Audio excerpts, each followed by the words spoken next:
प्रदोष का दिन, प्रदोष काल, शाम का समय, भगवान देव अधिदेव महादेव माँ जगतजननी पार्वती जी के साथ में भ्रमण पर निकले।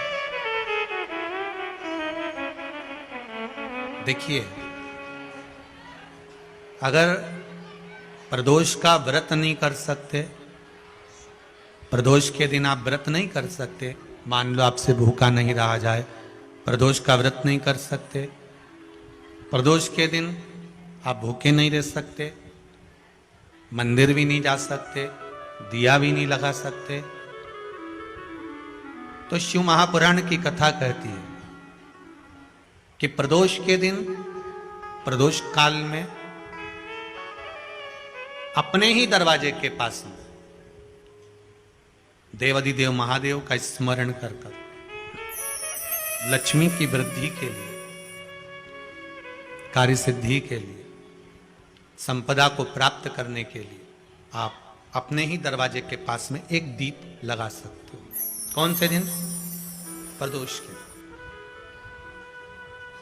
एक बात और अच्छे से समझ लीजिए, जो बच्चे चिड़चिड़े होते हैं, चाहे घर में बेटे हों, बहुएं हों, सास हो, ससुर हो, परिवार में छोटे छोटे बच्चे हों, चिड़चिड़ प्रवृत्ति करते हों या चिड़चिड़ा स्वभाव हो, जरा जरा सी बात में क्रोध आ जाता हो, बोलने का भान नहीं रह पाता हो, शब्दों के बाण चलते हों, तो महाराज प्रदोष के दिन, प्रदोष काल में बेलपत्री के पेड़ के नीचे एक, जो पत्ता आपके पास में हो, पान का मिल जाए तो पान का, पीपल का मिल जाए तो पीपल का, बेलपत्र का मिल जाए तो बेलपत्र का, उस पत्ते पर मात्र थोड़ा सा शहद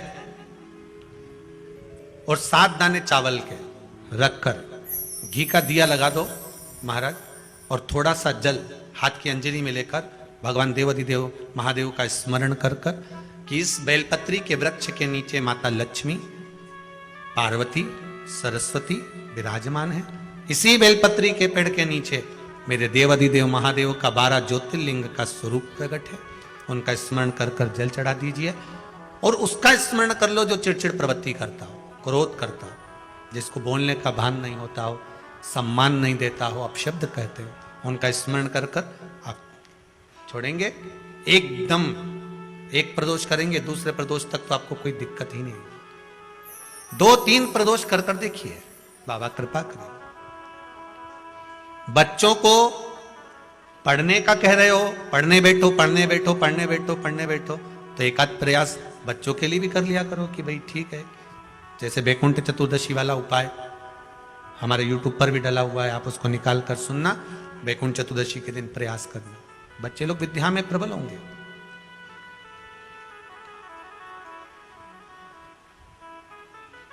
शिव उपासना का जो फल है वह 1000 गुना।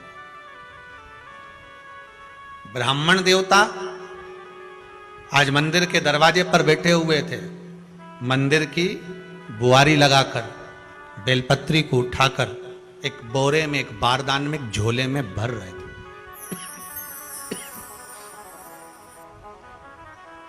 एक बारदान में, एक बोरे में, एक झोले में भर रहे हैं। पहले भी कथा में काज, फिर कहते हैं, शिव मंदिर में जल बाद में चढ़ाना, शंकर के मंदिर में जाकर पंचामृत स्नान बाद में कराना, शंकर जी के मंदिर में जाकर पूजन बाद में करना, पहले थाली एक और रखकर शिव मंदिर में झाड़ू, पोछा या जो बेलपत्री, निर्माल्य जो भी रखा हो, उतरा हुआ सामान, उसको भरकर कहीं एक और जहां मंदिर वाले रखते हो वहां ले जाकर रख दो, झाड़ू पोछा एक बार जरूर। इस ब्राह्मण के चरित्र को सुनिए जो शिव महापुराण में वर्णन किया गया। कार्तिक महत्तम की कथा कर रही है।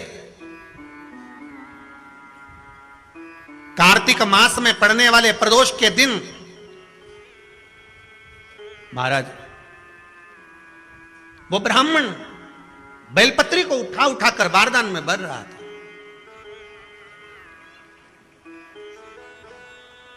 पूजन करने से पहले सबसे पहले सफाई का ध्यान रखो, और एक विश्वास रखना, आप मंदिर की सफाई नहीं कर रहे हो, फिर निवेदन करूंगा आपको, आप मंदिर की झाड़ू नहीं लगा रहे हो, आप मंदिर की सफाई नहीं कर रहे हो, आप मंदिर में पोछा नहीं लगा रहे हो, जितना हाथ आप मंदिर में फेर रहे हो सफाई के लिए, उतना आपके जीवन में जितना दुख है, जितनी तकलीफ है, जितना कष्ट है, जितनी बीमारी है, उस पर हाथ फेर रहे हो। मंदिर में नहीं फेर रहे हो। नहीं तो सारी दुनिया में जितने मंदिर हैं, सारे मंदिरों में ट्रस्टियों ने कुछ ना कुछ लगा कर रखा है। स्वीपर आता है, साफ करके जाता है, ये आएगा सफाई कर जाएगा। पंडित जी होंगे तो बुआरी लगा देंगे, पंडित जी होंगे सफाई कर देंगे। उन्होंने तो पंडित जी को बोल के रखा है कि साफ कर दो, पंडित जी करते भी हैं। पर पहला फर्ज आपका है कि आप मंदिर में आए हो तो पहले आप सफाई करो। क्यों? क्योंकि हम उसका द्वार साफ रखें। आज के समय में तो एक नियम हो गया साहब कि मंदिर में जाते हो तो मंदिर के दरवाजे पर चप्पल उतार के जाते हो। नहीं तो शास्त्र रीति तो यह कहती है कि मंदिर में भगवान सामने बैठा है तो उसके सामने चप्पल भी नहीं उतारना चाहिए।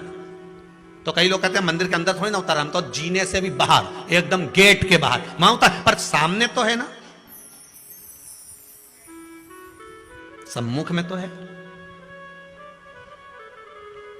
तुम्हारे यहां अगर 4 लोग दिवाली मिलने आते हैं ना, तो तुमने चप्पल रखने का भी स्टैंड बनाकर रखा है। साइड में उतारिए, दहली पर मत उतार देना, थोड़ा साइड में उतारो। सामने से सब आते जाते रहते हैं, सामने उतारो। सम्मुख में क्यों उतार रहे हो?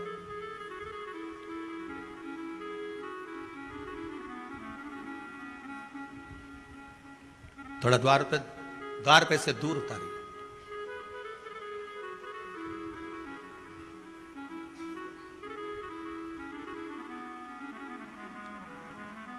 अभी तो कुबेरेश्वर धाम में काम चल रहा है। आप लोग जो दान दे रहे हो, आपके दिए हुए दान से निर्माण चल रहा है। अभी तो आप पहनकर जूता चप्पल भी अंदर आ जाते हो। भले दूसरे मंदिरों में चप्पल पहनकर हमने देखा है, आधिकाधिक मंदिरों में, ब्रजभूमि पर भी बहुत मंदिरों में लोग अंदर जूता पहनकर चले जाते हैं। पर जब तक बाबा नहीं बैठा तब तक तो आप पहन कर आ रहे हो। जिस दिन बाबा कुबेरेश्वर धाम में आकर बैठ गया, उसके बाद वो दोनों गेट पर चप्पल बाहर ही रहेगी। आओ आप, कंकर से शंकर जब शरीर से लगेगा तब सुख भोगोगे, आनंद भोगोगे, सुख की प्राप्ति। अपने द्वार पर भी कितना सुंदर लिखा है भविष्य पुराण के अंतर्गत,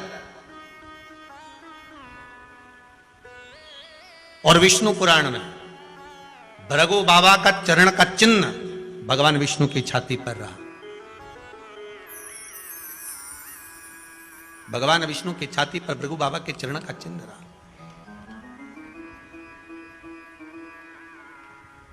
चरण का चिन्ह। अब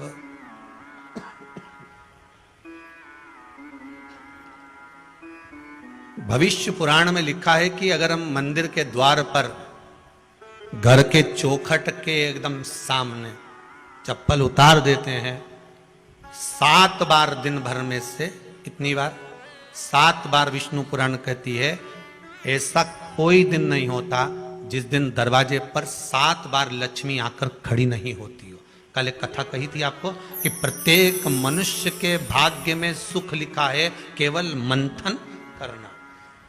भविष्य पुराण कहती है 7 बार लक्ष्मी प्रत्येक मनुष्य के दरवाजे पर जाकर खड़ी होती है, पर द्वार पर चप्पल पड़ी होने के कारणवश वो लौट कर चली जाती है। बहुत ध्यान दीजिएगा महाराज, थोड़ा सा आपको बुरा लगेगा, लग जाए, पर शिव पुराण है, जीवन संवार देगी तो अच्छी बात है, जीवन संवार दे तो अच्छी बात है। मंदिर के द्वार पर हम जब चप्पल छोड़ते हैं, जिस मंदिर की चौखट पर चप्पल छोड़ी है, आप जितनी देर आराधना में लगे रहते हैं उतनी देर तक आपकी चप्पल पर जितने लोग लांग कर जाते हैं, जितने लोग लांग कर प्रवेश करते हैं, उसका भी दुख आपके भाग्य में आता चले जाता है। ध्यान दीजिएगा जरा। चप्पल का भविष्य पुराण में पढ़िएगा कभी कि पादुका का महत्व क्या है, पादुका किस ओर उतारना चाहिए, पादुका को कहां रखना चाहिए, किस जगह पर बुआरी झाड़ू को रखना चाहिए, किस जगह पर चलनी को रखना चाहिए, सुई उस सुई को जिस हाल में सब बैठते हैं उस हाल में क्यों रखा जाता है? सुई तो इतनी सी है, पर जिस हाल में सब बैठते हैं उस हाल में ना तो झाड़ू रखते हैं, उस हाल में ना चलनी रखते हैं। भैया क्यों नहीं रखते?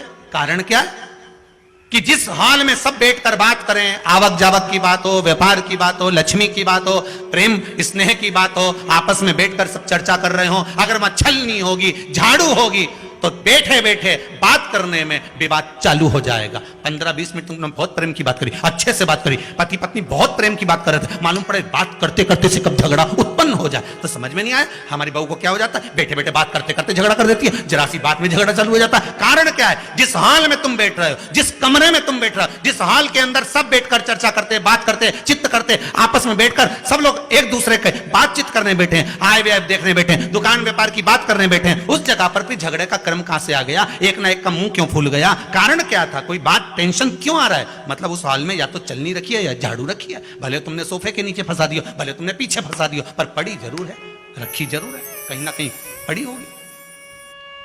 क्यों कहते हैं कि जिस हाल में आप बैठ रहे हो, जहां पर आप संपदा की बात कर रहे हो, दौलत की बात कर रहे हो, व्यापार की बात कर